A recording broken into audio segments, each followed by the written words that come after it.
Welcome back. On cross-examination, U.S. Prosecutor Colonel John Amon reads to witness Rudolf Hess from an affidavit Hess had given to the prosecution. Again, Hess is a witness for the defendant, Ernst Kaltenbrunner, the highest-ranking leader of the SS, the organization that ran the concentration camps, and he was the highest one to survive the war. The cross-examiner, John Amon, was the associate trial counsel to Chief U.S. Prosecutor Robert Jackson. He was one of the leaders of the U.S. prosecution team at Nuremberg. We're going to take a quick look at this important player in the Nuremberg trial. Amon was a feisty New Yorker who'd been a Marine during World War I, then became a racket-busting attorney in civilian life, and then served in the Army during World War II. Robert Jackson had assigned Amon to supervise pre-trial interrogations for the Nuremberg proceedings, and then when Jackson eventually decided to base the U.S. prosecution case on documents rather than the testimony of witnesses, Amon was not pleased.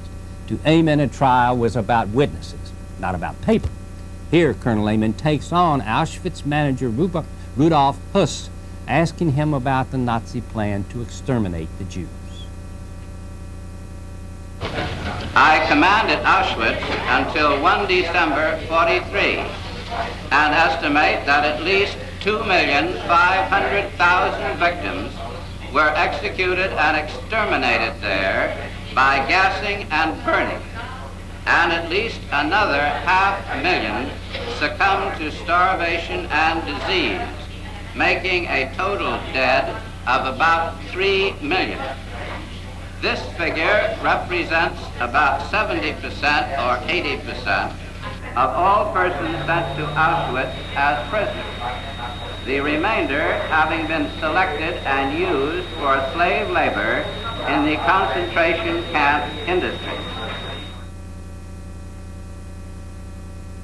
The, quote, final solution, quote, close, of the Jewish question meant the complete extermination of all Jews in Europe. I was ordered to establish extermination facilities at Auschwitz in June of 41.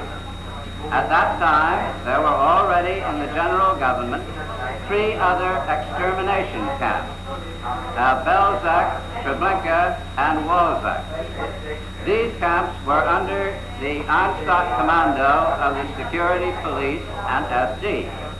I visited Treblinka to find out how they carried out their extermination. The camp commandant at Treblinka told me that he had liquidated 80,000 in the course of 1/2 year. He was principally concerned with liquidating all the Jews from the Warsaw Ghetto.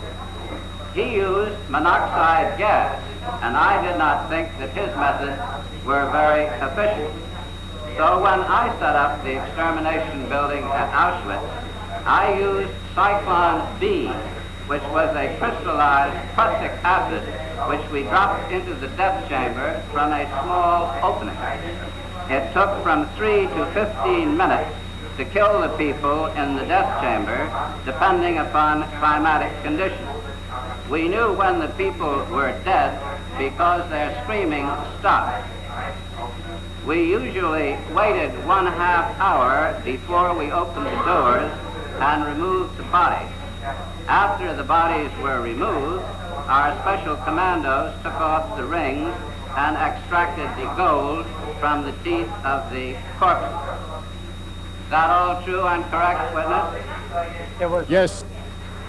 Incidentally, what was done with the gold which was taken from the teeth of the corpses?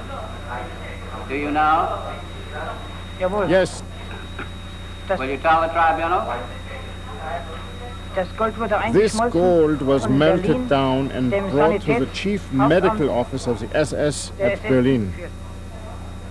Another improvement we made over at Treblinka was that we built our gas chambers to accommodate 2,000 people at one time, whereas at Treblinka, their 10 gas chambers only accommodated 200 people each.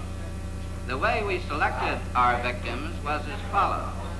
We had 2 SS doctors on duty at Auschwitz to examine the incoming transports of prisoners. The prisoners would be marched by one of the doctors who would make spot decisions as they walked by. Those who were fit for work were sent into the camp. Others were sent immediately to the extermination plants. Children of tender years were invariably exterminated.